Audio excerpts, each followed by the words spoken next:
Hello GamerHashians and welcome to our channel. In this episode, we're going to show you how to add the GamerHash app to the list of exceptions in the AVAST antivirus program. It's super easy, let's do it together.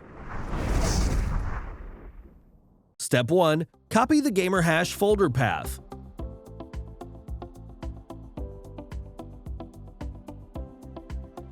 Step 2. Open the AVAST antivirus desktop app. Then Step 3, click on the menu and go to Settings. Step 4, find the exceptions, add Advanced Exceptions, and choose the File and Folder option. Step 5, paste the folder path you've copied earlier and confirm adding it to the exceptions list.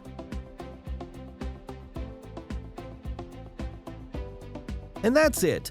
Now you can enjoy your GamerHash app and admire it do its crypto magic. Give this video a thumbs up if you found this guide useful and subscribe to our YouTube channel.